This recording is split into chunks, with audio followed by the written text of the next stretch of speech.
안녕하세요. 손해사정사 한치영입니다. 2017년 손해사정사 1차 시험 합격을 위한 보험계약법 강의가 만들어졌습니다. 보다 빠르게 더 쉽고 재밌게 합격 점수를 받기 위해서 만들어진 이 보험계약법 강의, 어떻게 구성이 되어 있고 그 특징들은 무엇인지 강의 구성부터 공부 방법 등을 일목요연하게 한번 정리해 보도록 하겠습니다. 자, 손해사정사 자격증 시험이죠. 그리고 보험계약법 1차 객관식 시험입니다. 그렇기 때문에 사실 우리가 이 시험에 많은 시간을 투자할 수가 없죠. 그래서 짧은 시간 동안에 어떻게 하면 확실하게 합격 점수를 받을 수 있는지를 고민해서 강의를 준비를 했습니다. 자, 보험계약법입니다. 법이기 때문에 지금 보시는 이 상법 법조문을 토대로 해서 문제가 출제가 됩니다. 기출문제를 분석을 해보면 크게 유형을 3가지 정도로 나눌 수 있을 것 같아요. 첫 번째는 이 법조문을 그대로 질문이나 보기에 넣어서 출제가 되는 경우가 있습니다. 자, 이럴 경우에는 단순히 이 법조문을 암기해 준다면 충분히 해결할 문제들이겠죠. 자, 그런데 또 하나의 유형은 이 법조문의 통합적인 내용을 묻는 문제들이 출제가 됩니다. 즉, 한 부분만 꿰고 있어서는 좋은 점수를 받기 힘들다는 것이죠.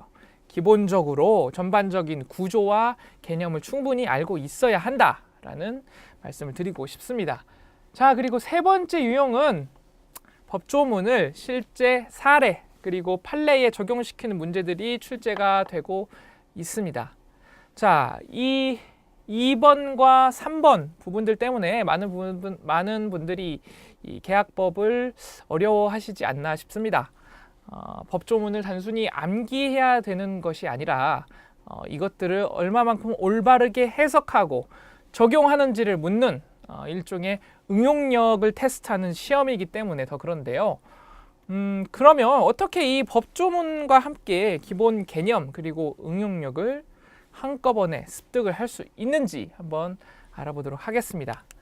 자, 이것은 저희가 3년 동안의 기출을 분석한 기출 분석표의 일부분입니다. 자, 지금 보시면 제일 위에 통지 의무를 보실까요? 자, 14년부터 15년, 16년 동안 꾸준히 출제가 되어 왔습니다.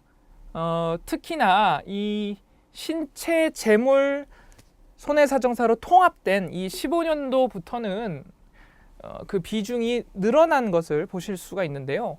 세부 내용을 보면 여기 고지 의무와의 비교라든가 아니면 이렇게 상법의 각 조항들을 다양하게 문제에 섞어서 출제가 되었습니다. 특히 이 별표 쳐놓은 부분은 문제 질문이나 보기에 상관없이 매년 다수의 문제에 포함이 되는 내용이기 때문에 굉장히 중요한 내용이다라고 할 수가 있겠습니다. 자, 두 번째, 보험자의 보조자입니다. 자, 대표적인 보험자의 보조자 누가 있죠? 보험 설계사가 있죠.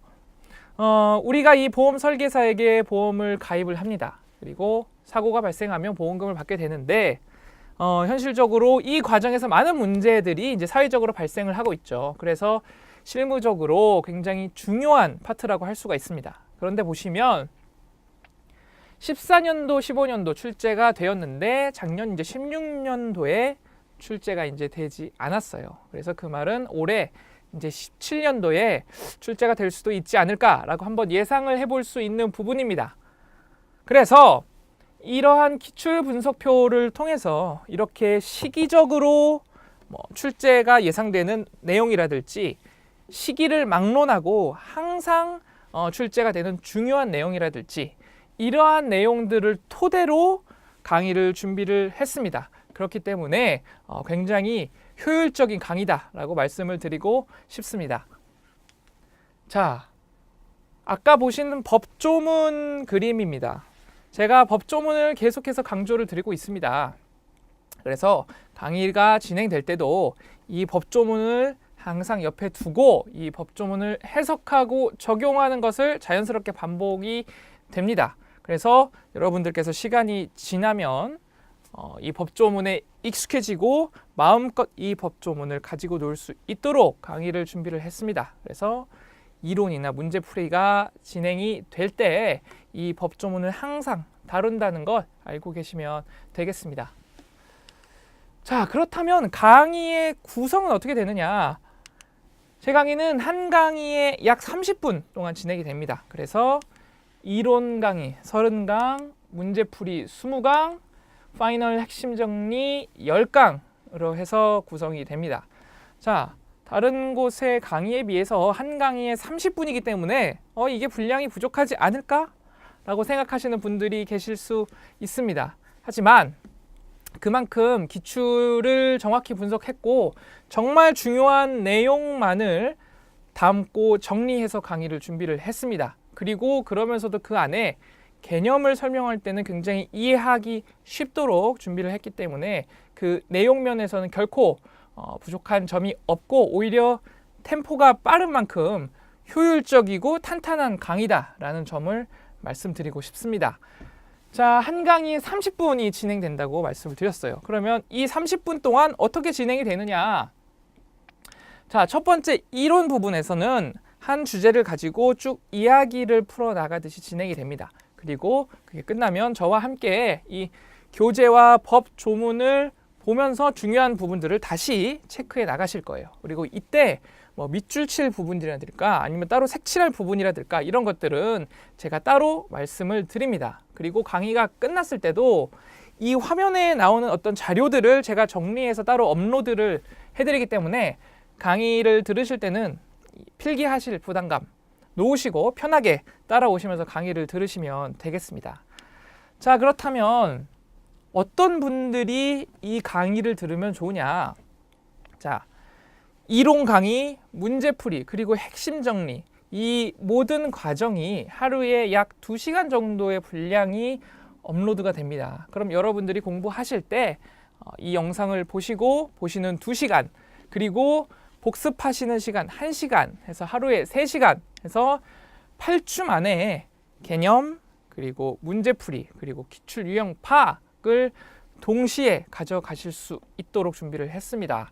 그래서 보험을 처음 접하시는 초심자 그리고 실무자나 전공자시지만 이 시험을 뒤늦게 시작하시는 분들 그리고 공부 시간이 부족하신 분들께서 이 기본 개념과 응용력을 빠르게 한 번에 갖고 싶으시다면 굉장히 효율적인 강의가 될 것입니다. 자, 공부법이라고 제가 타이틀을 달아봤습니다. 사실 저는 공부할 때 보험계약법을 제일 재밌게 했었습니다.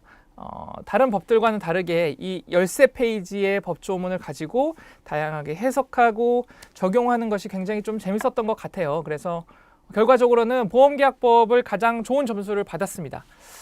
그래서인지 이 보험계약법을 어려워하시는 분들을 만나면 제가 조금 아쉬운 마음이 들 때가 있어요.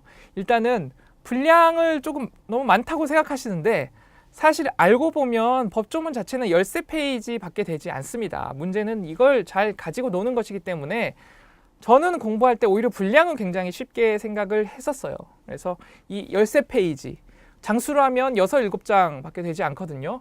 그래서 내가 이 6, 7장만 잘 알고 있으면 고득점은 아니더라도 합격할 수 있는 점수는 충분히 받을 수 있겠다라고 그때 생각을 했었고 지금도 그 생각은 변함이 없습니다.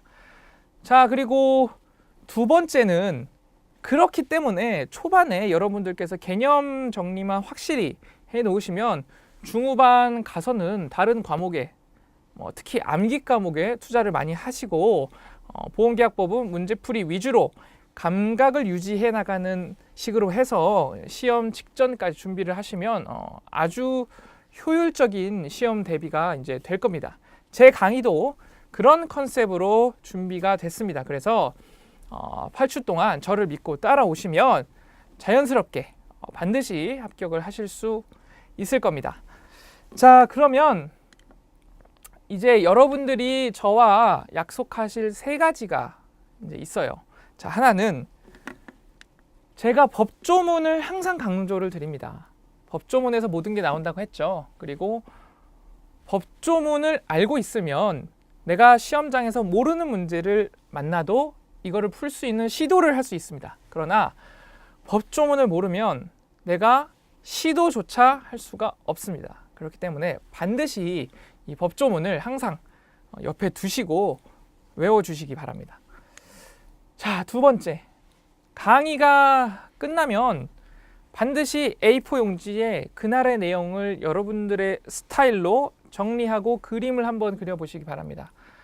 응용력을 테스트하는 시험이라고 제가 말씀을 드렸죠. 그렇기 때문에 설령 그날 시간이 없어서 한 강의를 덜 보시더라도 반드시 그날 배운 내용을 꼭 자신만의 스타일로 정리하고 머릿속에 그려보는 연습을 꼭 해주시기 바랍니다. 자, 마지막으로는 이겁니다. 한 방송에서 유명하신 공부 멘토분께서 이런 말씀을 하셨었죠. 어떤 학생이 선생님, 공부를 잘하려면 어떻게 해야 돼요?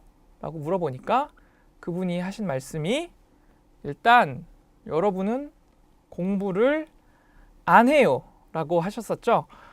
어떤 시험이든 합격, 불합격인 시험 중에 결코 쉬운 시험은 없습니다.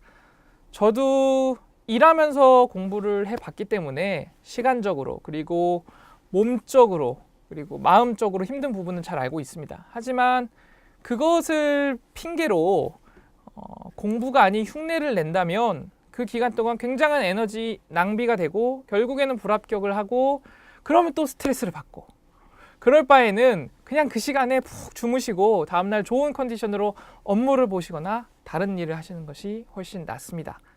따라서 이 영상이 끝나면 그 자리에서 가만히 곰곰이 생각해 보시기 바랍니다. 나는 앞으로 남은 기간 동안에 공부를 할 것인지 흉내를 낼 것인지를. 공부를 하고 싶으시다면 저와 1강에서 뵙도록 하겠습니다. 감사합니다.